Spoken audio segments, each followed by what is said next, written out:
بسم اللہ الرحمن الرحیم الذین کفروا وصدوا عن سبیل اللہ اضل اعمالهم، جن لوگوں نے کفر کیا اور اللہ کے راستے سے روکا اور خود بھی رکے. صدا یا سدو میں عرض کر چکا ہوں بار بار، رکنا بھی روکنا بھی، یہ فعل لازم بھی ہے، فعل متعدی بھی ہے. جنہوں نے کفر کیا خود بھی رکے اور دوسروں کو بھی روکا اللہ کے راستے سے، اللہ نے ان کی ساری جد و جہد کو ضائع کر دیا. اضل اعمالهم، ان کی ساری کوشش جو تھی اللہ کے دین کے راستے کو روکنے کی، حضور کی دعوت کو کے راستے کو روکنے کی، سب جا چکی، ضائع ہو چکی، اکارت ہو چکی. اور اب یہ قافلہ جو ہے دعوت محمدی کا صلی اللہ علیہ وسلم اور انقلاب نبوی کا، یہ اپنے منزل کی طرف بڑھے گا، وہ آخری درجے میں اب شامل ہونے والا ہے. والذین آمنوا وعملوا الصالحات وآمنوا بما نزل علی محمد وهو الحق من ربهم کفر عنهم سیئاتهم واصلح بالهم. اور اس کے برعکس جو لوگ ایمان لائے، جنہوں نے نیک عمل کیے اور جو ایمان لائے اس شے پر جو نازل کی گئی ہے محمد پر صلی اللہ علیہ وسلم، وهو الحق، اور وہ حق ہے، من ربهم، ان کے رب کی طرف سے، کفر عنہم سیئاتہم، اللہ نے دور کر دیے، معاف کر دیے ان سے ان کی خطائیں، ان کی غلطیاں. واصلح بالہم، اور ان کے حال کو، ان کی کیفیت کو سنوار دیا، بنا دیا، ان کی سیرتیں، ان کے کردار. اب دیکھ لو یہ جو صحابہ کی جماعت جو ہے، ان کی سیرتیں دیکھو، ان کی شخصیتیں دیکھو. اللہ تعالیٰ نے ان کو نکھار کر ان بھٹیوں میں سے گزار کر کے جو مکے میں تھیں، جن میں سے کہ آزمائشوں کی بھٹیوں میں سے نکل کر آئے ہیں، تو کندن ہو چکے ہیں، خالص زر خالص. ذالک بان الذین کفروا اتبعوا الباطل، یہ اس لیے کہ جن لوگوں نے کفر کیا انہوں نے باطل کی پیروی کی، لہذا وہ تو نتیجہ اس کا وہی نکلنا تھا جو نکل رہا ہے. وان الذین آمنوا اتبعوا الحق من ربهم، اور جو لوگ ایمان لائے انہوں نے پیروی کی حق کی جو ان کے رب کی طرف سے آیا ہے. کذالک یضرب اللہ للناس امثالهم، اسی طرح اللہ تعالیٰ لوگوں کے لیے ان کی مثالیں بیان کرتا ہے. فَإِذَا لَقِيتُمُ الَّذِينَ كَفَرُوا فَضَرْبَ الرِّقَابِ، اب یہ ہے آیت جو مشکلات القرآن میں سے ہے. اس کی وجہ کیا ہے کہ اس میں بھی ایک تقدیم و تاخیر ہے. تقدیم و تاخیر کا اصول میں بتا چکا ہوں، قرآن مجید میں ہوتا ہے اس کے آہنگ کی وجہ سے، اور غور کرنا پڑتا ہے کہ اس کی اصل ترتیب کیا ہے، اور اس سے پھر بات واضح ہوتی ہے. تو یہ قانون دیا جا رہا ہے، اسی کا حوالہ تھا سورہ انفال میں کہ اگر یہ پہلے سے بات نہ آ گئی ہوتی تو اے مسلمانوں، تم نے جو یہ قیدیوں کو زر فدیہ لے کر چھوڑنے کا فیصلہ کیا ہے، اس پر تم پر بڑی سخت گرفت ہوتی ہے اللہ کی. لیکن چونکہ یہ آیت آ چکی تھی، اب اس کی وضاحت میں کر دوں گا آپ کو. فَإِذَا لَقِيتُمُ الَّذِينَ كَفَرُوا، تو اے مسلمانوں جب اب تمہاری مٹ بھیڑ ہو کافروں سے، اب جو ہے آرم کانفلکٹ شروع ہونا ہے، اب تلوار سے ٹکرائے گی، میدان میں تمہیں آنا پڑے گا. تو اس کا قاعدہ کیا ہے؟ فَضَرْبَ الرِّقَابِ، تو ان کی گردنوں کو مارنا ہے. پہلا کام یہ ہے، ان کی گردنیں مارو، انہیں قتل کرو. حَتَّى إِذَا أَسْخَنْتُمُوهُمْ، یہاں تک کہ جب تم ان کو اچھی طریقے سے کچل دو، ان کی طاقت ختم ہو جائے. فَشُدُّوا الْوَثَاقَ، پھر تم ان کو قیدی بنا سکتے ہو، پھر باندھو ان کو مضبوطی کے ساتھ. فَإِمَّا مَنًّا بَعْدُ وَإِمَّا فِدَاءً حَتَّى تَضَعَ الْحَرْبُ أَوْزَارَهَا، اور پھر چاہے تو انہیں اس کے بعد جو ہے تم چھوڑ سکتے ہو احسان رکھ کر، بغیر فدیہ لیے، اور وَإِمَّا فِدَاءً، یا فدیہ لے کر. حَتَّى تَضَعَ الْحَرْبُ أَوْزَارَهَا، یہاں تک کہ جنگ جو ہے وہ اپنے ہتھیار رکھ دے، ڈال دے. اس میں ہے اصل میں تقدیم و تاخیر.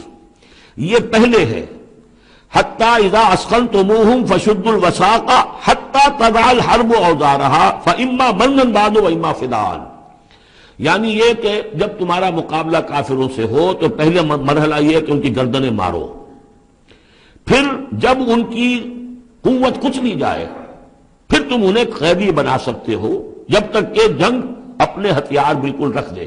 اب اس کو سمجھ لیجئے کہ ایک ہوتی ہے بیٹلز، ایک ہوتی ہے وار.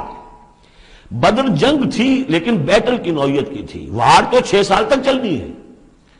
Battle of Badr, battle of Uhud, battle of Ahzab, battle of Bani Al-Mustaliq, battle نہ معلوم کتنی بیٹلز ہیں. یہ 6 سال تک مسلسل جنگ ہے، جس میں کہ تھوڑا سا وقفہ آیا صلح حدیبیہ کی وجہ سے، ورنہ تو جا رہا ہے. وار واز کنٹینیوئنگ، وار ابھی ختم نہیں ہوئی ہے، ایک بیٹل ختم ہوئی ہے، ایک مہم ختم ہوئی ہے، ایک لڑائی ختم ہوئی ہے، جنگ تو جاری ہے. حتیٰ تضع الحرب اوزارہا، جبکہ وہ جنگ اپنے ہتھیار رکھ دے، یعنی اس درجے وہ دین کا غلبہ ہو جائے کہ اب کوئی ریزسٹنس نہ رہے. تو پھر یہ ہے کہ چاہے تم ان کو چھوڑ دو فدیہ لے کر، اور چاہے تم ان کو ویسے بھی احسان سے بھی چھوڑ دو تو کوئی حرج نہیں، احسان کرو بغیر فدیہ لیے بھی چھوڑ دو تو کوئی حرج نہیں. لیکن جب تک کہ ابھی مقابلہ چل رہا ہے، اس وقت تک فدیہ لے کر چھوڑ دینے کے معنی کیا ہوئے کہ آپ نے کفر کو تقویت پہنچائی. جو آج جنگ کر کے یہاں کرنے کے لیے آئے تھے ان میں سے 70 مارے گئے، اچھا وہ تو کفر کا ایک بازو تو ٹوٹ گیا، لیکن یہ 70 جو تمہاری قید میں آئے تھے اس کو تم نے فدیہ لے کر چھوڑ دیا، تو یہ بازو دوبارہ جا کر تم پر حملے کے لیے تیار ہو جائے گا کہ نہیں؟ لیکن چونکہ یہاں پہ اب اس کا معاملہ ججمنٹ کا، واقعتاً دشمن کی قبر کچلی گئی ہے یا نہیں، یہ ہے ججمنٹ کا معاملہ. تو حضور نے اگر یہ سمجھا کہ قبر کچھ نہیں گئی ہے تو اس کے اوپر پکڑ نہیں ہو سکتی. اجتہاد جو ہے، اجتہاد کا اصول یہ ہے کہ اجتہاد میں مخطی بھی ہو تو اسے اجر ملتا ہے اور مصیب ہو تو دوہرا اجر ہے. چونکہ حضور کے اجتہاد پر یہ تھا تو آپ کو اگر چھوڑ دیا گیا تو اما منن بعد و اما فدان، جب یہ آلٹرنیٹو اس کے اندر موجود ہے اس آیت کے اندر کہ اس کے بعد پھر چاہو تو تم بغیر کوئی فدیہ لیے ہوئے احسان دھر کر چھوڑ دو اور چاہے فدیہ لے کر چھوڑ دو، تو حضور نے اس کو استعمال کیا ہے. اگرچہ اللہ تعالیٰ کے نزدیک ابھی وہ کچھ بھی نہیں گئی تھی کفر کی طاقت، لہذا یہ قبل از وقت ہے جو اجتہاد ہو گیا ہے. اسی لیے کہا کہ اگر یہ آیت نازل نہ ہو چکی ہوتی پہلے تو جو کچھ تم نے کیا ہے اللہ تعالیٰ اس پر تمہاری پکڑ سخت کرتا. میرا خیال ہے میں وہ آیت بھی آپ کو سنائی دوں، اس لیے کہ یہ بہت مشکل مقامات میں سے ہے، بڑی مشکل سے لوگوں کی سمجھ میں آتی ہے. یہ آیت نمبر 67 سے سنا رہا ہوں. ما کان لنبی ان یکون لہ اسرا حتی یسخن فی الارض، وہی لفظ جو یہاں آیا ہے حتی اذا اسخنتموہم حتی یسخن فی الارض. کسی نبی کے لیے یہ روا نہیں ہے کہ وہ کوئی قیدی بنا لے جب تک کہ زمین میں پوری طریقے سے خونریزی نہ ہو جائے اور کفر کو کچل نہ دیا جائے. تریدون عرض الدنیا، تم دنیا کا ساز و سامان چاہتے ہو کہ یہ فدیہ دیں گے رقم آئے گی. واللہ یرید الآخرہ، اللہ کے نگاہوں کے سامنے آخرت ہے. اللہ عزیز الحکیم، اللہ عزیز اور حکیم ہے. لولا کتاب من اللہ سبقا، اگر یہ اللہ کی طرف سے وہ کتاب پہلے آنا چکی ہوتی، حکم، اب یہ کتاب کے معنی پھر وہی حکم ہے یہاں پر، اللہ کی طرف سے پہلے یہ آیت جو ہے جو اس حکم پر مبنی ہے وہ نازل نہ ہو چکی ہوتی، لمسکم فیما اخذتم عذاب عظیم، تو جو کچھ تم نے لیا ہے اس پر تمہارے اوپر بڑی سخت گرفت ہوتی ہے اللہ کی طرف سے. لیکن چونکہ وہ تھی فکلوا مما غنمتم حلالا طیبا، تو جو بھی اب تمہیں غنیمت ملی ہے اسے کھاؤ حلال، اس کو حلال اور طیب سمجھتے. یہ ہے اس آیت کا مطلب. جب تمہارا مقابلہ ہو دشمنوں سے تو گردنیں مارنا ہے پہلا کام. پھر جب پوری طرح کچل لو، طاقت کچھ نہیں گئی کفر کی، تو پھر قیدی بھی بناؤ. فشد الوثاق حتی تضع الحرب اوزارہا، جب جنگ بالکل ختم ہو جائے اور گویا کہ وہ ہتھیار ڈال دیے جنگ نے، ڈگ ڈال دیے، اب کوئی طاقت نہیں رہی کفر میں، پھر تم چاہو تو ان کو فدیہ لے کر چھوڑ دو، چاہو تو بغیر فدیہ کے بھی چھوڑ دو، کوئی بات نہیں، اب کوئی خطرہ نہیں. اس لیے کہ انقلاب آ چکا اور مستحکم ہو چکا، اب ان کے کیے کچھ نہیں ہوگا. حتی تضع الحرب اوزارہا ذالک ولو یشاء اللہ لانتصر منہم، اللہ چاہتا تو خود ہی ان سے بدلہ لے لیتا، ان کفار سے انتقام لے لیتا. ولکن لیبلو بعضکم ببعض، اللہ تعالیٰ چاہتا تو اس 1000 کے لشکر کو آنے واحد میں ختم کر دیتا، لیکن اللہ نے تمہیں موقع دیا، تمہاری آزمائش کی، تمہارے صبر کا امتحان لیا. لیکن اللہ تعالیٰ امتحان لیتا، جانچتا ہے بعض کو بعض کے ذریعے سے. وہ 1000 کے لشکر کے ذریعے سے ان 313 کے استقامت کی، ایمان اور استقامت جو ہے اس کی آزمائش ہو گئی. والذین قتلوا فی سبیل اللہ فلن یضل اعمالہم، اور جو لوگ اللہ کی راہ میں قتل ہو گئے تو اللہ تعالیٰ ان کے اعمال کو ضائع کرنے والا نہیں ہے، ان کے سارے اعمال کا بھرپور اجر انہیں مل جائے گا. سیہدیہم ویصلح بالہم، اللہ تعالیٰ ان کو راہ دے گا، پہنچا دے گا، جنت تک پہنچا دے گا، اور ان کے جو معاملہ ہوگا وہاں پہ ان کے احوال بہت اعلیٰ ہوں گے، بہت عمدہ ہوں گے. وَيُدْخِلُهُمُ الْجَنَّةَ عَرَّفَهَا لَهُمْ، اور داخل کرے گا انہیں اس باغات میں جو پہلے ہی انہیں پہچنوا دی ہے، بتا دیا ہے کہ اس جنت میں کیا کچھ ہوگا، وہ تو ہم بتا چکے ہیں قرآن کے اندر، اس جنت میں داخل کرے گا. یا ایھا الذین آمنوا ان تنصروا اللہ ینصرکم ویثبت اقدامکم، اہل ایمان اگر تم اللہ کی مدد کرو گے تو اللہ تمہاری مدد کرے گا اور تمہارے قدموں کو جما دے گا. یہ بہت اہم قانون ہے اللہ کا. تم اللہ کی مدد کرو گے تو اللہ مدد کرے گا. تم اللہ کے دشمنوں سے پینگے بڑھاؤ، دوستیاں کرو، ان کی وفاداریوں کے دم بھرو، انہیں اپنا سرپرست سمجھو، انہیں اپنا حمایتی اور مددگار سمجھو، اور ساتھ ہی دعا کرو تو دعائے قنوت نازلہ چاہے سال بھر کرتے رہو گے، اللہ نہیں سنے گا تمہاری دعا. اس کے دین کا جھنڈا لے کر کھڑے ہو گئے ہو، تن من دھن اس کے لیے لگانے کو تیار ہو، اللہ مدد کرے گا اور تمہارے قدم جما دے گا. والذین کفروا فتعسا لهم، اور وہ لوگ جنہوں نے کفر کیا ہے ان کے لیے تو پھر ہے ان کو گویا کہ رد کر دینا، راندہ درگاہ کر دیے جائیں گے، وہ کھائیں ٹھوکریں. وعد اللہ اعمالہم، اللہ نے ان کے تمام اعمال کو، جد و جہد کو، کوششوں کو بالکل گمراہ کر دیا، یعنی ختم ہو گئی وہ، اور ان کا حاصل کچھ نہ ہوا. ذالک بانہم کرہوا ما انزل اللہ فاحبط اعمالہم، اس کی وجہ کیا ہے کہ انہوں نے وہ چیز ناپسند کی جو اللہ نے نازل کی، فاحبط اعمالہم، اللہ نے ان کے تمام نیک اعمال بھی ضائع کر دیے۔ یعنی آخر ان میں ایسے بھی تھے کفار میں سے جو غریبوں کو کھانا کھلا دیتے تھے، جو حاجیوں کی خدمت کرتے تھے اور سمجھتے تھے بڑی نیکی کا کام ہم کر رہے ہیں۔ یہ سورہ توبہ میں ہم پڑھ آئے ہیں، اجعلتم سقایۃ الحاج وعمارۃ المسجد الحرام، ان چیزوں کو تم نے بہت بڑی نیکیاں سمجھ رکھا ہے، لیکن یہ کہ اگر تم نے اللہ کے نازل کیے ہوئے قرآن کو ناپسند کیا ہے تو اللہ نے تمہاری ساری اعمال جو ہے حبس کر دیے۔ افلم یسیروا فی الارض فینظروا کیف کان عاقبۃ الذین من قبلہم، تو کیا یہ زمین میں گھومے پھرے نہیں کہ یہ دیکھتے کہ کیا انجام ہوا ان لوگوں کا جو ان سے پہلے تھے؟ دمر اللہ علیہم، اللہ تعالیٰ نے ان پر ہلاکت کو مسلط کر دیا۔ وللکافرین امثالھا، اور ان کافروں کے لیے بھی ایسے ہی انجام آئیں گے۔ ذالک بان اللہ مولا الذین آمنوا وان الکافرین لا مولا لہم، اور یہ اس لیے کہ اللہ تو مولا ہے، رفیق ہے، پشت پناہ ہے، مددگار ہے اہل ایمان کا، اور یہ کہ کافروں کا کوئی مولا ہے ہی نہیں۔ یہ اصل میں یہیں سے حضور نے پھر وہ نعرہ اخذ کیا تھا جب غزوہ احد میں، جب وقتی طور پر مسلمانوں کی شکست ہو گئی اور حضور بھی اور صحابہ بھی پھر پہاڑ کے اوپر چڑھ گئے احد پر، اور اس کے بعد پھر جو دامن میں کھڑے ہوئے تھے جو کفار کے اس وقت کے سربراہ تھے، اس میں ابو سفیان تھے اور خالد بن ولید جو بعد میں دونوں ایمان لے آئے صحابہ میں سے ہیں۔ تو اس وقت یہ ہے کہ ابو سفیان نے نعرہ لگایا تھا، لنا عزا ولا عزا لکم، ہمارے لیے عزا جیسی دیوی ہے، اس نے ہماری مدد کی ہے، تمہارے لیے تو عزا ہے ہی نہیں۔ تو حضور نے کہا تھا مسلمانوں سے جواب دو، اللہ مولانا ولا مولا لکم، اللہ ہمارا مولا ہے، تمہارا کوئی مولا نہیں۔ اس نے کہا تھا اعلی حبل، لیکن یہ کہ اس کے جواب میں کہا گیا اللہ اکبر، اللہ سب سے اعلیٰ بھی ہے، بڑا بھی ہے۔ تو یہ جو نعرہ ہے کہ اللہ مولانا ولا مولا لکم ذالک بان اللہ مولا الذین آمنوا وان الکافرین لا مولا لہم، ان اللہ یدخل الذین آمنوا وعملوا الصالحات جنات تجری من تحتها الانہار، یقیناً اللہ تعالیٰ داخل کرے گا ان لوگوں کو جو ایمان لائے، جن نے نیک عمل کیے، ان باغات میں جن کے دامن میں ندیاں بہتی ہوں گی۔ والذین کفروا یتمتعون ویاکلون کما تاکل الانعام، اور وہ لوگ جو کفر کر رہے ہیں وہ کھا پی رہے ہیں، عیش اڑا رہے ہیں دنیا میں، کھا رہے ہیں جیسے کہ حیوانات بھی کھاتے ہیں۔ والنار مثوی لکم، لیکن یہ کہ بالآخر ان کا ٹھکانہ جو ہے وہ آگ ہے۔ وَكَأَيٍّ مِّن قَرْيَةٍ هِيَ أَشَدُّ قُوَّةً مِّن قَرْيَتِكَ الَّتِي أَخْرَجَتْكَ، اور اے نبی کتنی ہی بستیاں ایسی گزری ہیں کہ جو اس بستی سے کہیں زیادہ قوت میں تھیں جس نے آپ کو نکلنے پر مجبور کیا ہے۔ مکے سے بڑے بڑے شہر تھے، اس سے بڑی اس کی جو ہے قوتیں تھیں، بڑی طاقتور قومیں وہاں رہتی تھیں۔ تو یہ جو بستی جس نے کہ آپ کو وہاں سے نکلنے پر مجبور کیا ہے، اس سے کہیں زیادہ بڑی جو بستیاں تھیں انہیں ہم نے ہلاک کیا۔ اہلکناہم فلا ناصر لہم، ان کو ہم نے ہلاک کر دیا اور ان کا کوئی مددگار نہ ہوا۔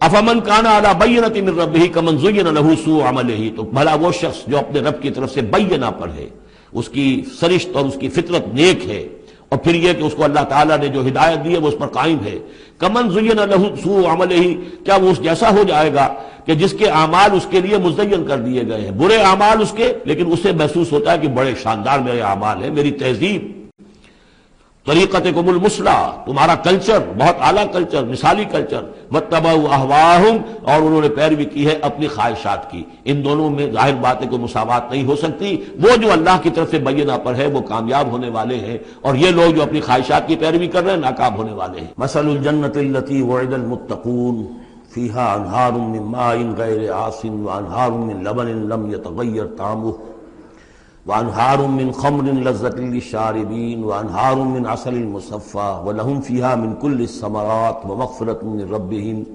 کمن ہوا خالد فی النار وسقوا ماء حمیما فقطع امعاءہم۔ مثال اس جنت کی جس کا وعدہ کیا گیا ہے متقیوں سے، اس میں نہریں ہیں پانی کی جن میں کوئی بو نہیں، اور نہریں ہیں دودھ کی جس کا ذائقہ تبدیل نہیں ہوتا، وانہار من خمر، اور ایسی شراب کی نہریں کہ جو لذت والی ہے پینے والوں کے لیے، وانہار من عسل مصفی، اور نہریں ہیں ایسے شہد کی جس کو صاف کیا جا چکا ہو، جھاگ اتارا جا چکا ہو، وَلَهُمْ فِيهَا مِنْ كُلِّ الثَّمَرَاتِ، اور پھر مزید برآں ان کے لیے ہوں گے وہاں تمام میوے، تمام پھل، وَمَغْفِرَةٌ مِّن رَبِّكُمْ، اور مغفرت ہوگی ان کے رب کی طرف سے۔ بھلا یہ لوگ کمن ہوا خالد فی النار، بھلا وہ لوگ کہ جو ان جنتوں میں ہوں گے ان کے برابر ہو سکتے ہیں وہ کہ جو ہیں آگ میں، جو رہیں گے ہمیشہ آگ میں، وسقوا ماء حمیما، اور انہیں پینے کو دیا جائے گا کھولتا ہوا پانی، فقطع امعاءہم، جو ان کی اتلیوں کو کاٹ کر رکھ دے گا۔ ومنہم من یستمع الیک، اب یہاں سے جو اصل مضمون اس سورہ مبارکہ کا ہے، جو میں پہلے عرض کر چکا ہوں کہ قتال سے جو طبیعت اب گھبرا رہی تھی کچھ لوگوں کی، خاص طور پر جن کے دلوں میں روک تھا، منافقت تھی، ان کی کیفیت ہے جو اس سورہ مبارکہ میں بڑی تفصیل سے آئے گی۔ وَمِنْهُمْ مَنْ يَسْتَمِعُ إِلَيْكَ، ان میں سے کچھ لوگ ایسے بھی ہیں جو اے نبی آپ کی بات بڑی توجہ سے سنتے ہیں، حَتَّى إِذَا خَرَجُوا مِنْ عِنْدِكَ، یہاں تک کہ جب وہ آپ کے پاس سے نکل کر باہر جاتے ہیں، قَالُوا لِلَّذِينَ أُوتُوا الْعِلْمَ مَاذَا قَالَ آنِفًا، تو وہ کہتے ہیں ان کو کہ جنہیں علم دیا گیا، کیا کہا انہوں نے، اب یہ نئی بات آج کیا کہہ دی انہوں نے۔ یہ اوت العلم سے مراد اہل ایمان بھی ہو سکتے ہیں کہ وہ لوگ اہل ایمان میں سے جو لوگ ان میں زیادہ سمجھدار ہیں اور جن کو سمجھتے ہیں کہ زیادہ ان کو اللہ نے فہم عطا فرمایا، ان سے پوچھتے ہیں یہ بات کچھ سمجھ میں نہیں آئی جو آج کہی ہے محمد نے صلی اللہ علیہ وسلم، یا پھر یہ اہل کتاب سے جا کر پوچھتے ہیں جو علم والے جن کو علم پہلے دیا گیا تھا، ماذا قال آنفا، یہ کیا کہہ دیا، یعنی جنگ کے بارے میں جو بھی اب کوئی تجویز ہو رہی ہے، اقدام کا مرحلہ ہے، اب نکلنا ہے، قریش کے قافلوں کا پیچھا کرنا ہے، ماذا قال آنفا اولئک الذین طبع اللہ علی قلوبہم، یہ وہ لوگ ہیں کہ جن کے دلوں پر اللہ تعالیٰ نے مہر کر دی ہے، واتبعوا اہواءہم، اور یہ اپنی خواہشات کی پیروی کر رہے ہیں، یعنی یہ ہچکچاہٹ جن کے اندر پیدا ہو گئی ہے، در حقیقت یہ نشانی ہے اس بات کی کہ ان کے دلوں میں منافقت پیدا ہو چکی ہے۔ والذین اہتدوا زادہم ھدی، اور جو ہدایت پر ہے اللہ تعالیٰ نے ان کی ہدایت میں اضافہ کیا ہے، اس نئے مرحلے کے آنے سے ان کے جوش ایمان میں اور ذوق شہادت میں اضافہ ہو گیا ہے۔ وآتاہم تقواہم، اللہ تعالیٰ نے انہیں ان کے تقوی میں اور اضافہ فرمایا ہے۔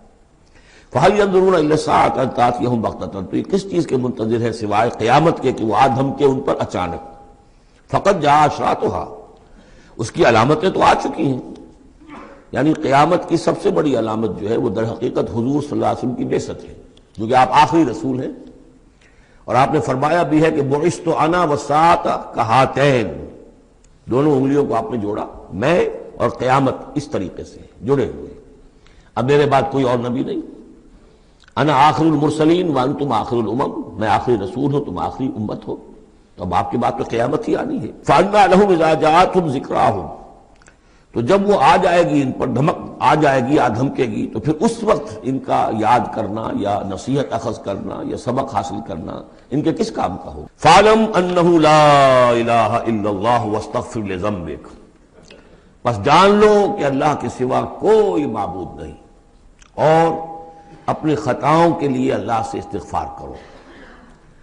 اب یہاں ایک تو یہ ہے کہ یہ بات خطاب کر کے حضور سے کہی جا رہی ہے واحد کے صیغے میں، اس حوالے سے ایک تعویل تو یہ ہو سکتی ہے کہ یہ حقیقت میں حضور کی وساطت سے آپ کی امت سے کہی جا رہی ہے، لیکن یہ ہے کہ اس میں علماء نے یہ بات بھی نکالی ہے کہ یہاں حضور مخاطب ہے، اور حضور کی مخاطبت میں یہ پہلو موجود ہے کہ حضور کے گناہ کا معاملہ جو ہے ہم اپنے گناہ پر قیاس نہ کریں۔ حسنات الابرار سیئات المقربین، حضور کی تو جو انٹینسٹی ہوتی تھی تعلق با اللہ کی شدید، اس میں ذرا سی کمی آتی تھی تو آپ اسے بھی سمجھتے تھے کہ بہت بڑی کوتاہی مجھ سے ہو گئی ہے، گویا کہ ہمارے لیے تو کہیں بمشکل کبھی اللہ تعالیٰ کی خصوصی عنایت سے طبیعت کے اندر انشراح ہو جائے تو یہ بہت بڑی نعمت ہے، اور حضور کے لیے وہ تو انشراح تو ہر وقت رہتا ہی تھا، اگر ذرا سا کہیں کسی مسئلے میں تھوڑی سی اس انشراح کی شدت میں کمی آ جائے تو آپ اسے بہت بڑی اپنی کوتاہی، بڑا گناہ سمجھتے تھے۔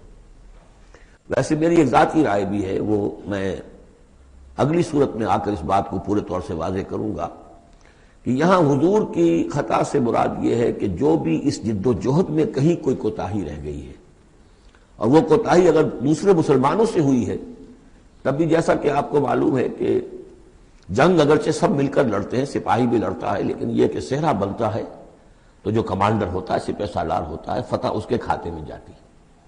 اسی طریقے سے شکست ہو جائے تو شکست کا جو کلنک کا ٹیکہ ہے وہ بھی ظاہر بات ہے کہ سپہ سالار کے ماتھے پر لگے گا، چاہے اس میں غلطی کسی اور کی ہو جائے۔ اس اعتبار سے اگر کہیں کسی سے کوئی کوتاہی ہوئی ہے تو گویا کہ وہ حضور صلی اللہ علیہ وسلم کی جد و جہد ہونے کے اعتبار سے کہ آپ ہی کی قیادت میں ہو رہی ہے، تو اس جد و جہد کے اندر کہیں کوئی کوتاہی یا کمی جو ہے اس کا ذکر ہو رہا ہے۔ وَلِلْمُؤْمِنِينَ وَالْمُؤْمِنَاتِ، اے نبی آپ استغفار کیجئے اپنی خطا آپ تقصیر کا بھی، اور اہل ایمان مردوں اور عورتوں کے لیے بھی۔ وَاللَّهُ يَعْلَمُ مُتَقَلَّبَكُمْ وَمَثْوَاكُمْ، اللہ خوب جانتا ہے کہاں تمہیں لوٹ کر جانا ہے، بازگشت تمہاری کہاں ہے، اور کہاں تمہارا اصل گھر ہے مستقل، تمہارا ٹھکانہ کہاں ہے، یعنی آخرت، بہشت۔ وَيَقُولُ الَّذِينَ آمَنُوا لَوْلَا نُزِّلَتْ سُورَةٌ، اور کہتے ہیں یہ لوگ جو ایمان کے دعوے دار ہیں کیوں نہیں کوئی سورت نازل ہوئی۔ یہ بہت اہم آیت ہے اس سورت کی، کہ اصل میں حضور نے جب وہ چھوٹی چھوٹی مہمیں بھیجنی شروع کر دی تھی، اس وقت تک کوئی ایسی صحیح آیت جب اللہ کے راستے میں نکلو اور قتال کرو شاید نازل نہیں ہوئی۔ اذن کے درجے میں تو بات آ گئی کہ سورہ حج کے اندر آیت نازل ہو گئی تھی، لیکن سورہ حج کو بھی بعض حضرات چونکہ مدنی سمجھتے ہیں تو ہو سکتا ہے وہ بھی اس کے بعد نازل ہوئی ہو، اگر وہ رائے صحیح ہو۔ باقی سورہ بقرہ کے اندر جو آیات آئی ہیں وہ بھی یہ ہے کہ جب وہ تم سے جنگ کریں، قاتلوا فی سبیل اللہ الذین یقاتلونکم، اور بظاہر ہجرت کے بعد ابتدا ابھی مکے والوں کی طرف سے نہیں ہوئی تھی، انیشیٹو حضور نے لیا ہے، چھوٹے چھوٹے دستے آپ نے بھیجنے شروع کر دیے، ان کا گھیراؤ گویا کہ آپ کر رہے ہیں۔ ایک تو پولیٹیکل آئسولیشن آف قریش، کہ جہاں بھی آپ گئے 4 مہموں میں تو آپ خود بھی تشریف لے گئے، 8 مہمات ہیں کل بدر سے پہلے، جن میں سے 4 میں آپ نے بھی شرکت فرمائی، اس لیے وہ غزوات کہلاتے ہیں۔ عام ہمارا خیال ہے کہ پہلا غزوہ جو ہے غزوہ بدر ہے، اس سے پہلے 8 ہیں مہمات، جن میں سے 4 سرایا ہیں جن میں حضور تشریف نہیں لے گئے، مسلمانوں کو آپ نے بھیجا، اور 4 غزوات ہیں۔ جہاں آپ گئے وہاں جا کر آپ نے وہاں کے قبیلے سے، اس علاقے میں جو قبیلہ آباد تھا اس سے آپ نے صلح کر لی۔ اب یا تو وہ پہلے حلیف تھا قریش کا، اب حلیف بن گیا وہ حضور کا صلی اللہ علیہ وسلم، یا یہ کہ نیوٹرل بن گیا، اس نے کہا کہ نہ ہم آپ کی مدد کریں گے قریش کے خلاف، نہ قریش کی مدد کریں گے آپ کے خلاف۔ نتیجہ یہ ہوا کہ پولیٹیکل جو انفلوئنس تھا، zone of influence, political influence Quraysh کا وہ کم ہو رہا ہے۔ پھر آپ نے قافلوں کا پیچھا کیا تو اس سے اندازہ ہوا کہ اب ان کی لائف لائن جو ہے، ان کی تو شہرت تھی وہ، اس کے اوپر آپ نے ہاتھ ڈالا۔ یہ چیزیں چونکہ آپ کی طرف سے ہوئی ہیں، اس وقت تک مکے والوں کی طرف سے جو بھی کچھ انہوں نے کیا، مکے میں ستایا، مارا پیٹا، وہ تھے اپنی جگہ۔ ہجرت کے بعد ان کی طرف سے کوئی اقدام نہیں ہوا۔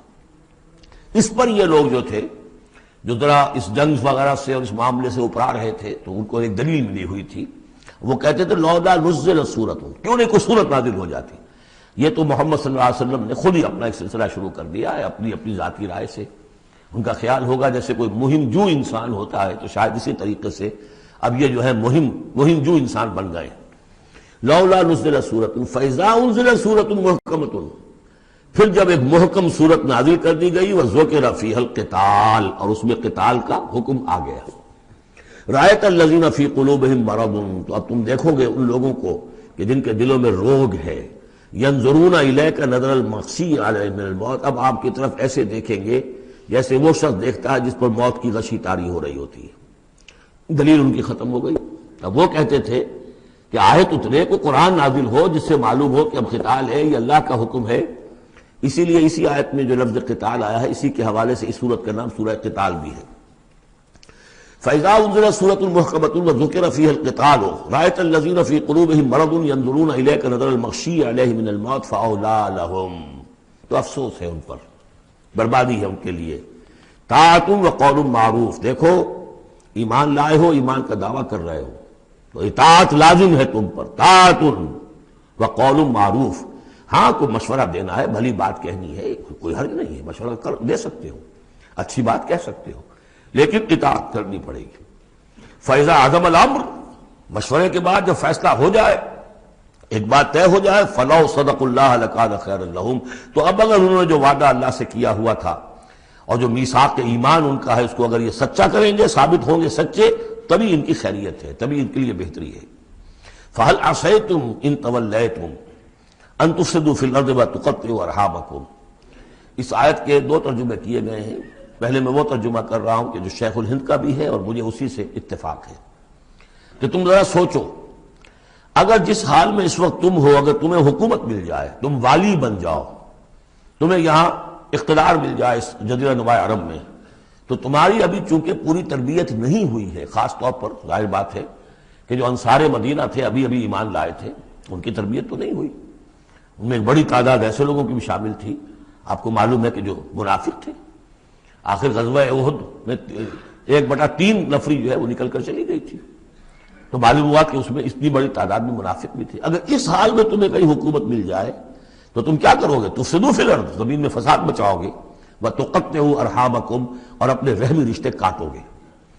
یہ بات سمجھنی چاہیے ان جماعتوں کو بھی کہ جو چاہے اپنے دارشت میں دین کے لیے اقتدار حاصل کرنا چاہتی ہیں کہ ہم دین کو قائم کرنے کے لیے چاہتے ہیں کہ ہمارا غلبہ ہو، لیکن یہ کہ اگر وہ اپنے کارکنوں کی تربیت پر زور نہیں دیں گے، ان میں خلوص اور اخلاص اور للہیت، خالص اللہ کے لیے جو کرنا ہے اللہ کے لیے اور دین کے احکام کے مطابق، اگر ان جماعتوں کے کارکن جو ہیں وہ اس کی پوری تربیت یافتہ نہیں ہوں گے تو ہو سکتا ہے کہ بجائے اگر انہیں کہیں اختیار مل جائے تو بجائے کہ اصلاح کے اور فساد ہو جائے۔ اور پہلا فساد تو اس اعتبار سے کہ بہرحال وہ لوگ فاسق اور فاجر تھے، انہوں نے جو فساد مچایا سو مچایا، لیکن اگر دین کے نام پر کہیں فساد مچ جائے تو پھر دین بدنام ہو جائے گا۔ یہ ہے مضمون کہ جو یہاں اس آیت میں آیا ہے کہ ابھی تمہیں امتحانوں میں سے گزرنا پڑے گا، بھٹیوں میں سے نکلو گے تب تم ذرے خالص بنو گے اور کندن بنو گے۔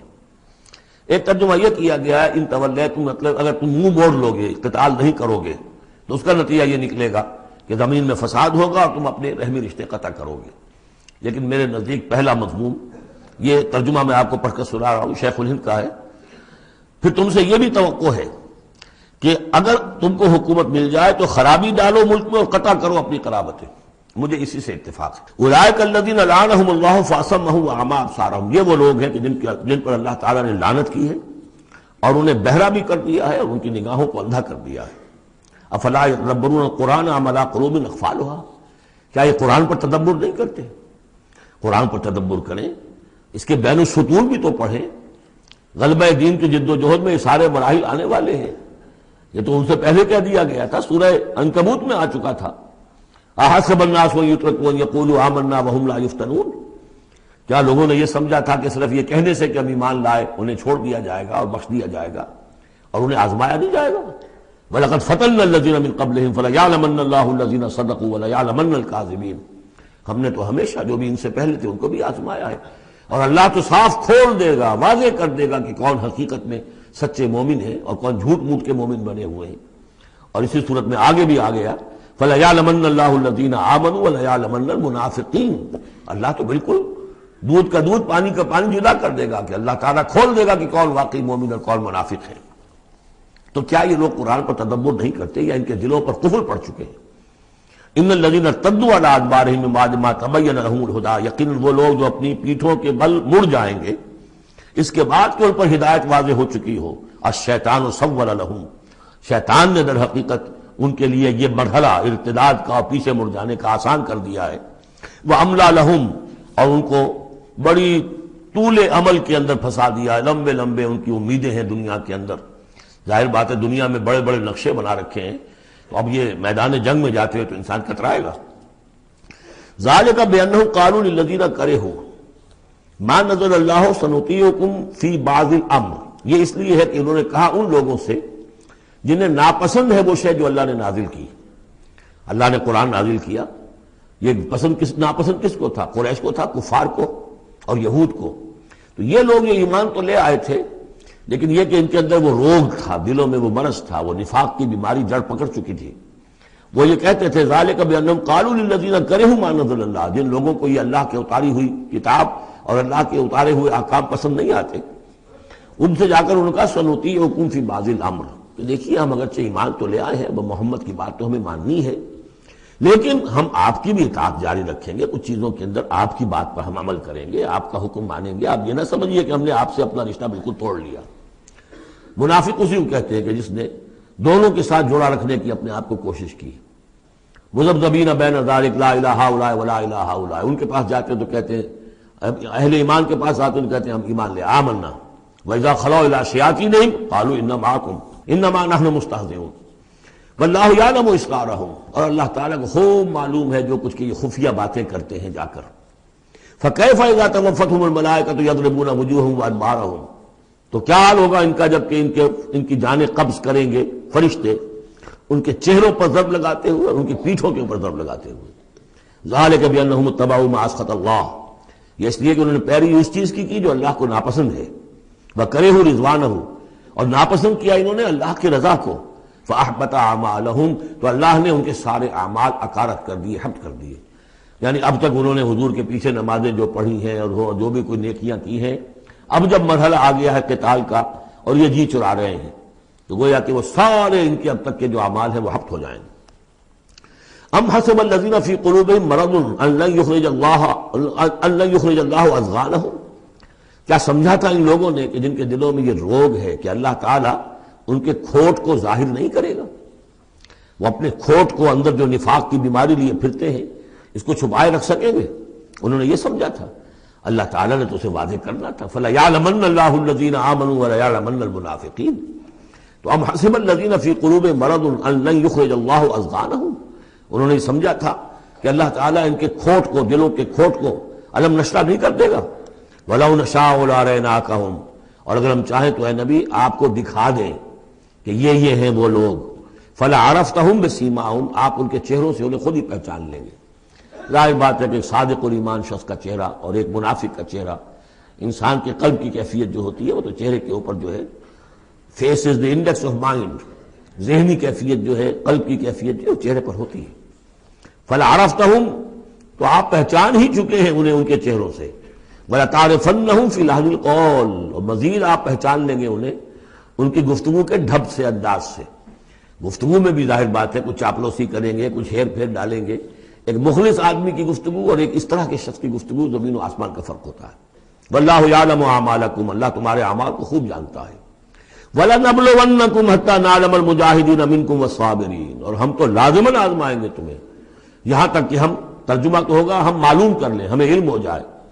لیکن چونکہ اہل سنت کا عقیدہ یہ کہ اللہ کا علم تو قدیم ہے، تو یہاں ہم اس کی ترجمانی کرتے ہوئے کہتے ہیں ہم ظاہر کر دیں گے اس کو، تاکہ سب کے علم میں آ جائے، سب دیکھ لیں.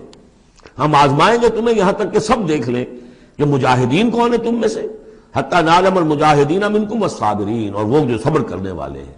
وَنَبْلُوَ أَخْبَارَكُمْ، اور ہم تمہارے سارے حالات کی پوری طریقے سے تحقیق کر لیں. یہ تقریباً سمجھیے کہ وہ آیت جو آئی تھی سورہ بقرہ میں، وَلَنَبْلُوَنَّكُمْ بِشَيْءٍ مِّنَ الْخَوْفِ وَالْجُوعِ وَنَقْصٍ مِّنَ الْأَمْوَالِ وَالْأَنفُسِ وَالثَّمَرَاتِ. ابھی وہاں چونکہ قتال کا حکم نہیں آیا تھا، اس لیے وہاں پر ابھی جنگ کا تذکرہ نہیں تھا. یہ تو تھا کہ ہم تمہیں آزمائیں گے بھوک سے اور جان اور مال کے نقصان سے اور ثمرات کے ضیاع سے. لیکن یہاں اسی آیت کو ایکسٹینشن سمجھیے، وَلَنَبْلُوَنَّكُمْ حَتَّى نَعْلَمَ الْمُجَاهِدِينَ مِنكُمْ وَالصَّابِرِينَ، تاکہ ہم دیکھ لیں کون ہیں وہ جو واقعتاً جہاد کرنے والے ہیں، صبر کرنے والے ہیں، اور ان کی پوری طرح جانچ پرکھ کر لیں. ان الذين كفروا وصدوا عن سبيل الله وشاقوا الرسول من بعد ما تبين له الهدى لن يضروا الله شيئا، یقیناً وہ لوگ جنہوں نے کفر کیا اور جو روکتے رہے لوگوں کو بھی اللہ کے راستے سے اور اللہ کی اور اس کے رسول کی مخالفت میں سرگرم رہے، زدہ میں پڑ گئے، من بعد ما تبين لهم الهدى، اس کے بعد کہ ان کے لیے ہدایت واضح ہو چکی تھی. لن يضروا الله شيئا، وہ اللہ کا کچھ نہیں بگاڑ سکیں گے. وسيحبط اعمالهم، اللہ تعالیٰ ان کے اعمال کو بھی حبط کر دے گا. یعنی پہلے ذکر تھا منافقین کا، اب یہاں کفار مکہ کا ذکر ہے. ان کے اعمال کیا تھے؟ وہی حاجیوں کی خدمت کرتے تھے. اجعلتم سقایۃ الحاج وعمارۃ المسجد الحرام کمن آمن باللہ والیوم الآخر، اور یہ کہ بہرحال اور بھی کچھ دے، کسی نے کھانا کھلا دیا، کسی کو کچھ اور کر دیا. اور پھر یہ کہ جو کچھ انہوں نے جد و جہد کی ہے، انہوں نے بھی مال خرچ کیے ہیں، جنگیں کی ہیں. بدر میں آئے تھے تب بھی تو بہت سے لوگوں نے کفار نے انفاق کیا تھا، تبھی تو ساز و سامان تیار ہوا تھا. 900 اونٹ لے کر نکلے تھے روزانہ، ایک دن 10، ایک دن 9 اونٹ تو ذبح ہو رہے تھے وہ فوج کو جو کھانا کھلانے کے لیے. تو آخر لوگوں نے کنٹریبیوٹ کیا تھا. تو یہ سارے اعمال ان کے اکارت چلے گئے. یا ایھا الذین آمنوا اطیعوا اللہ واطیعوا الرسول ولا تبطلوا اعمالکم، اہل ایمان اللہ کی اطاعت کرو اور اس کے رسول کی اطاعت کرو. لا تبطلوا اعمال، اپنے اعمال ضائع نہ کرا بیٹھنا. یعنی اب تک اگر تم نے کچھ اعمال کیے ہیں، کوئی محنت بھی کی ہے، کچھ انفاق بھی کیا ہے، کچھ اور جد و جہد کی ہے، لیکن اب جو یہ مرحلہ نیا آ گیا ہے، اس کو یوں سمجھیے اب امر حال یہ ہے، اللہ کا اس کے رسول کا جس وقت جو حکم ہے اس وقت اس کو ماننا ہوگا. اب حکم یہ ہے، لہذا اگر اس میں تم نے کہیں پیٹھ دکھا دی تو تم اپنے سارے سابقہ اعمال کو باطل کرا لو گے. ان الذین کفروا وصدوا عن سبیل اللہ، ثم ماتوا وهم کفار فلن یغفر اللہ لهم، یقیناً وہ لوگ کہ جنہوں نے کفر کیا اور اللہ کے راستے سے وہ روکتے رہے اور یا رکے رہے، یہ دونوں جیسے میں نے عرض کیا کہ صدا یا سدو جو ہے یہ فعل لازم بھی ہے، فعل متعدی بھی ہے۔ ثم ماتوا وهم کفار، اور وہ مر گئے اسی حال میں کہ وہ کافر تھے، فلن یغفر اللہ لهم، تو ایسے لوگوں کو اللہ تعالیٰ ہرگز نہیں بخشے گا۔ فلا تہنوا، تو اے مسلمانوں تم ڈھیلے نہ پڑو، بودے پن کا مظاہرہ نہ کرو، وتدعوا الی السلم، سیدھا سلم میں، اور تم جو اب یہ کہہ رہے ہو صلح کی بات ہونی چاہیے اور سلامتی کی بات ہونی چاہیے اور خام خواہ کی لڑائی جھگڑا جو ہے اس سے کیا حاصل ہے، یہ جو تم کر رہے ہو یہ نہ کرو۔ فلا تہنوا وتدعوا الی السلم، بلکہ اب جو مرحلہ آ گیا ہے اب تو سرفروشی کا مرحلہ آ گیا ہے، وانتم الاعلون، اور گھبراؤ نہیں، تم ہی سب سے اونچے رہو گے، سربلند رہو گے، غالب ہوگے۔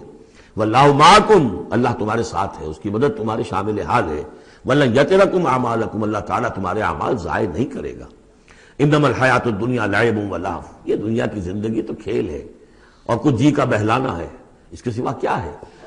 آخرت کے مقابلے میں تو یہ دھوکے کا سامان ہے، دھوکے کی ٹٹی ہے۔ وما الحیات الدنیا الا متاع الغرور وان تؤمنوا وتتقوا یؤتکم اجورکم، اگر تم ایمان لاؤ، ایمان پر قائم رہو اور اپنے رب کا تقوی اختیار کیے رکھو، اللہ تعالیٰ تمہیں دے گا تمہارے بدلے، تمہارے اجر۔ ولا یسألکم اموالکم، اور وہ تم سے تمہارے مال نہیں مانگتا، مطلب یہ کہ سارے مال نہیں مانگتا یا تم سے زبردستی مال نہیں مانگتا۔ دیکھیے دونوں چیز ذہن میں رکھیے، اللہ مال تو مانگتا ہے، من ذا الذی یقرض اللہ قرضا حسنا، کون ہے جو اللہ کو قرض حسنا دیتا ہے؟ کتنی مرتبہ کہا اللہ کی راہ میں انفاق کرو، اللہ کی راہ میں انفاق کرو۔ سورہ بقرہ میں ہم پڑھ چکے ہیں، انفقوا فی سبیل اللہ ولا تلقوا بایدیکم الی التہلکہ، اللہ کی راہ میں خرچ کرو، لگا دو، اپنے آپ کو اپنے ہاتھوں ہلاکت میں مت ڈالو۔ یہ اللہ کا مال مانگنا تو ہے، لیکن ایک تو یہ کہ جبر نہیں کیا۔ یہ کمال ہے محمد رسول اللہ صلی اللہ علیہ وسلم کا، اتنی عظیم انقلابی جد و جہد۔ کبھی آپ نے نہیں کہا کہ ایمرجنسی ہے لہذا اب سب کا مال ضبط، فلاں کا مال ضبط، کچھ نہیں، جو بھی تشویق ہے، ترغیب ہے، لیکن جس نے دیا اپنی مرضی سے دیا، سوائے ایک جنگ کے نفیر عام بھی نہیں تھی، تشویق ہے، ترغیب ہے۔ حرض المؤمنین علی القتال، نکلو اللہ کی راہ میں، شہادت جو ہے اس کو اپنا مقصود سمجھو، شہادت ہے مطلوب و مقصود مومن، جبر نہیں کیا۔ یہ کمال ہے میرے نزدیک، ویسے تو کمال ہر پہلو سے ہے، لیکن یہ نکتہ بھی ذہن میں رکھیے کہ کہیں بھی کسی صورتحال میں جبر کا معاملہ نہیں آیا۔ تو اللہ تعالیٰ تم سے جبرن نہیں مانگتا یا کل کے کل مال نہیں مانگتا۔ ان یسألکموہا، اگر وہ تم سے مانگے تمہارے سارے مال، فیحفکم، اور تم پر سختی کرے اور تنگی کرے، تبخلوا، تم بخل سے کام لوگے، ویخرج اضغانکم، اور اللہ ظاہر کر دے گا پھر تمہارے اندر کے کھوٹ کو، جو تمہارا کھوٹ اندر ہے وہ زبانوں پر آ جائے گا، جیسا کہ غزوہ احزاب کے موقع پر آ گیا کہ ما وعدنا اللہ ورسولہ الا غرورا، منافقین نے یہ بات کہہ دی کھلم کھلا کہ اللہ اور اس کے رسول نے تو ہمیں دھوکہ دیا، سب باغ دکھائے۔ ہاں انتم ہؤلاء تدعون لتنفقوا فی سبیل اللہ، تمہیں بلایا جا رہا ہے، ترغیب دی جا رہی ہے، تمہیں تشویق دی جا رہی ہے کہ تم اللہ کی راہ میں خرچ کرو، لتنفقوا فی سبیل اللہ، فمنکم من یبخل، تم میں سے کوئی وہ بھی ہے جو بخل سے کام لیتے ہیں، ومن یبخل فانما یبخل عن نفسہ، جو کوئی بخل سے کام لے رہا ہے وہ بخل اپنے آپ سے کر رہا ہے، وہ اپنے وہ فائدے چھوڑ رہا ہے کہ جو انفاق سے اسے ملیں گے۔ ایک کے 700 ملتے ہوں تو اگر نہیں دے رہے آپ ایک تو کس کا گھاٹا کیا؟ اپنا نقصان کیا نا، تو وہ تو اپنی جان سے ہی نفس جو ہے بخل کر رہا ہے۔ واللہ الغنی وانتم الفقراء، اور اللہ تعالیٰ تو غنی ہے، یہ تو تمہارے امتحان کے لیے مانگ رہا ہے تم سے، اللہ کو قرض دو۔ اللہ تعالیٰ تم سے صدقات بھی قبول کر لیتا ہے، وَيَقْبَلُ الصَّدَقَاتِ، صدقات قبول کر لیتا ہے۔ یہ اللہ تعالیٰ کی طرف سے تمہارے لیے تمہارا اعزاز ہے، اکرام ہے۔ واللہ الغنی، حالانکہ وہ غنی ہے، وَأَنْتُمُ الْفُقَرَاءُ، اور محتاج اصل میں تم ہو۔ وَإِن تَتَوَلَّوْا، یہ آیت بڑی فیصلہ کن ہے۔ ان تتولوا، اگر تم پیٹھ پھیر لوگے، یستبدل قوما غیرکم، تو تمہیں ہٹا کر کسی اور قوم کو لے آئے گا، ثم لا یکونوا امثالکم، پھر وہ تمہاری طرح کے نہیں ہوں گے۔ اب یہ ہو سکتا ہے کہ اس کا اطلاق جو ہے اس وقت کے کچھ لوگوں پر بھی ہوا ہو کہ جنہوں نے منافقت کی بنا پر پیٹھ موڑ لی، اللہ نے اپنے نبی کے لیے ان سے زیادہ جو ہے جانثار قسم کے اہل ایمان جو ہے وہ فراہم کر دیے۔ لیکن یہی آیت جو ہے اس اعتبار سے کہ حضور کی بعثت اصلی، بعثت خصوصی امیین کے لیے تھی، بنی اسماعیل اور عرب کے مشرکین جو ان کے تابع تھے۔ ان کے لیے یہ کہ یہ بات ان سے کہی جا رہی ہے کہ اب تمہیں سے امت بنی ہے، امت المسلمہ کن سے بنی ہے؟ اس کا نیوکلیس اہل عرب، وہی امت عرب کے لوگ۔ اگر یہ مشن جو تمہارے حوالے ہوا ہے کذالک جعلناکم امۃ وسطا لتکونوا شہداء علی الناس ویکون الرسول علیکم شہیدا، اگر تم نے اس مشن سے منہ موڑ لیا تو اللہ تمہیں ہٹائے گا، معزول کر دے گا، کسی اور قوم کو لے آئے گا۔ چنانچہ میرے نزدیک اس آیت کا ظہور ہوا ہے بتمام و کمال 13ویں صدی عیسوی میں، جبکہ اللہ تعالیٰ نے عربوں کو امت مسلمہ کی قیادت سے معزول کر دیا۔ 1258 عیسوی میں سقوط بغداد ہوا، ہلاکو کے ہاتھوں جو مسلمانوں پر تاتاریوں کے ہاتھوں بیتی ہے، کروڑوں مسلمان قتل ہوئے اس وقت، معمولی نہیں۔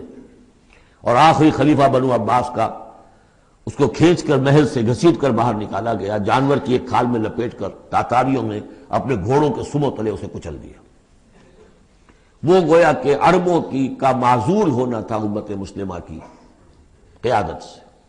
اس کے بعد کچھ عرصہ گزرا ہے، لیکن پھر اللہ نے وہ ایک معجزہ دکھایا کہ انہی تاتاریوں میں سے کتنی قومیں ایمان لے آئیں۔ ہے آیا فتنہ تاتار کے افسانے سے، پاسماں مل گئے کعبے کو صنم خانے سے۔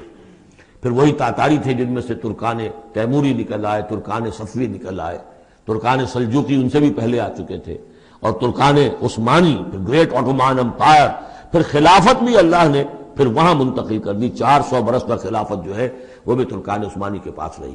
ان تتولوا یستبدل قوما غیرکم ثم لا یکونوا امثالکم۔ صدق اللہ العظیم۔